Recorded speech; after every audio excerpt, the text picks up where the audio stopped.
kabajamtoota dhaggeeffattootaa fi daawwattoota keenya amma artistii keenya Galaanaa Gaaromsaa international Minneapolis qeebalanii jiranii akkuma agartan kana it's really interesting.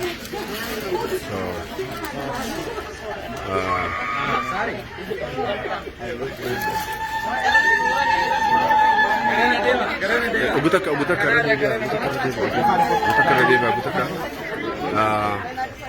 yeah, so artistin Kenya Galaanaa Gaaromsaa